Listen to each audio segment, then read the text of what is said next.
Hey everyone, this is Kelsey from the Arcane Library, and I'm here to walk you through a brand new adventure I have out called Fangs of Oatali. And this is going to be for 6th level characters, and it's a full-length adventure, so it should last roughly 2 sessions worth of play.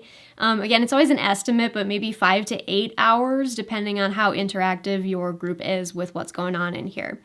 And so this is sort of a pulp action jungle adventure, and what's going on here is that the characters are going to begin really in any sort of port side city in a jungle setting.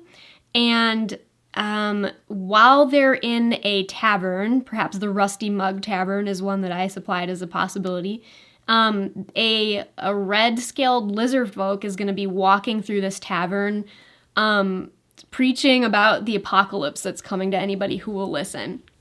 And this lizard folk happens to be Revo, who is the quest giver for this adventure. And he's talking about a cataclysm that's coming, and he's talking about how some relic has been stolen from the shrine of his god. And what's going on here, and sort of the background of this adventure, is that is in fact true. So Revo was the guardian at a shrine for the couatl god, Watali. And there's an artifact there called the Fangs of Oatali, which is this mantle of feathers and beautiful objects, and it's an artifact, and it did get stolen from the shrine. And the god has become angry due to this theft, and Watali is going to bring a cataclysm upon the land in 2 days if the artifact is not recovered and returned to the shrine. And so the characters are going to discover throughout the adventure that this artifact was stolen by Revo's brother, Erisk, who is the head of the Bloodspear tribe of lizard folk. And Erisk has been led astray by a disguised lizard folk who actually is a Viperian, which is a snake person, who's setting about to try to sow chaos amongst the lizard folk tribes because they're ancestral enemies. And so Erisk has been duped into stealing the fangs, and now everyone's going to be in trouble if they aren't returned. So Revo travels to the nearest city and is just pleading with people for help, trying to help him recover these things and return them. So the first encounter in this adventure is We're All Doomed, where the characters are going to meet Revo and hopefully help him out because certain other people in the tavern are getting impatient with him and they actually attack him. And hopefully the characters will be inspired to help out the little guy in the situation, and in doing so, get the hooks for this adventure. So there's always an appeal to reward heroism and discovery that Revo can give the characters to try to entice them into this adventure. And so if they agree to help him, they can certainly ask him some questions. And there's a section here for what Revo knows to try to help you as the DM sort of quickly give some of this information to the characters. So if they agree to help him, he is going to take them up the river in his boat and lead them to a camp where he knows that the Fangs are being held. And so the next encounter then is up the river. And during this section of the adventure, the characters are going to have several potential encounters based on this roll table of 20 possible things that could happen. And depending on how well they do as lookouts, you would be either rolling with potentially advantage, which is bad for them, or disadvantage, which is good for them, because the lower the number, the less bad the thing is that happens. And now one thing you can do too, you could actually handpick some events from this table if they really speak to you. And I know that did happen in some cases with some of the early play testers of the adventure, people who got a copy of this early. And I want to give a particular shout out to Jen on Twitter, whose handle is Lassmaenad, Lassmaenad, who actually decided to choose the couatl, number 14, off of this list. And that turned out to come super in handy because Revo actually can die during this adventure, which would be tragic. And Revo's the quest giver, so that makes it a little tricky. But the couatl is actually an ally, a potential ally to the characters. And so this couatl was able to sort of take the place of Revo in the adventure and still help the characters continue on in their quest and appear at various times to sort of point them in the right direction and help them out. So I thought that was a super brilliant use of this table. So thank you, Jen, for doing that. and good idea that any other person running this adventure could potentially implement.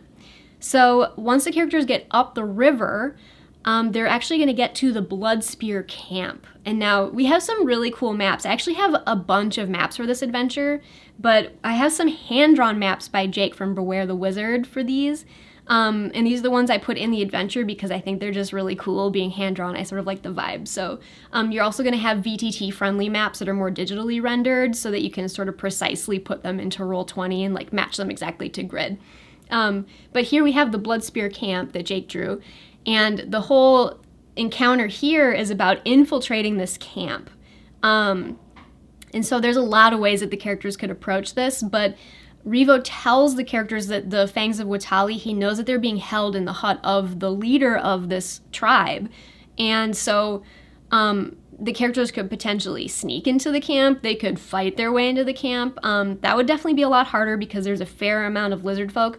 And then Chief Erisk is a new creature I created called a lizard folk gladiator. And he is really tough. And in addition to that, there are also some crocodiles in the water moat surrounding his area of the map.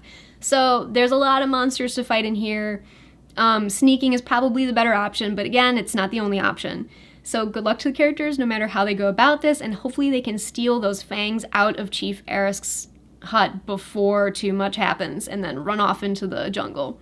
And so at this point, Revo or potentially other helpful people are able to point the characters toward the Shrine of Watali. And so the Shrine of Watali is actually located deep in the jungle inside a big sinkhole.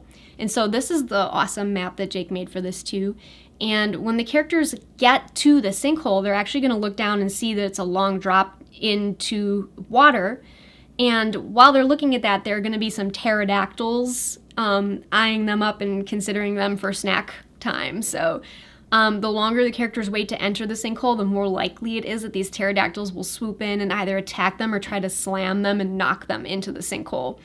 So there are some vines they can climb down, or they could just jump right in and hope they can have a safe landing in the water.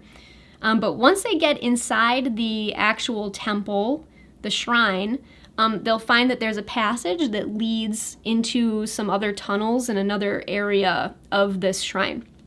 And so after the sinkhole portion, they're going to get into the shrine, so there's a shimmering hallway, and because we're talking about a god of couatls, there's a lot of prismatic and sort of rainbow-type magic and iconography and colors. So there's one room that the characters are going to get to, the prismatic room, which is the central hub of the shrine. And because of the rage of Watali, there's this big prismatic orb that's manifested in here as sort of a protective thing for the shrine. And it's ricocheting around, and if the characters are struck with it while they're trying to move through this room and open other stuck doors, it's going to have a crazy effect on them, similar to the prismatic spray spell. So they'll have to contend with that. And there are also 3 altars, 3 connected rooms to that central room that each have an altar of a different jewel tone. So one is the altar of the jungles, and there's a shrine in there that will have a cool effect. There's the altar of rivers, and that one has been corrupted, so if the characters touch it, it's actually going to have a potentially negative effect, so they'll have to experiment with what they can do in these shrines. And then in the 3rd shrine, the altar of the sun, there is actually an NPC who is tied to this altar, Cinta, and she was one of the other shamans who helped guard this shrine along with Revo. And so she has been placed here and is being held as a potential creature to be used in some ritual, because the evil shaman Yazra, the Viperian who's been in disguise as a lizard folk person, is here. She's actually in the shrine area, not in this room, but she's nearby, and she's got some plans for Cinta, and so she's keeping her here as a hostage. So they can free Cinta and learn some more things about what's going on in the shrine.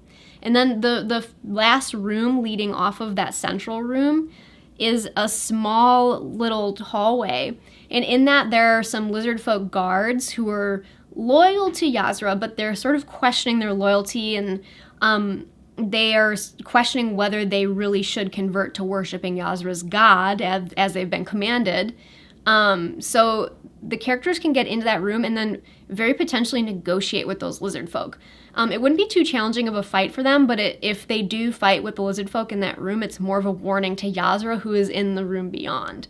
So however they choose to resolve that blockade of lizard folk, they'll then be moving on into the last room, which is the night-cloaked altar.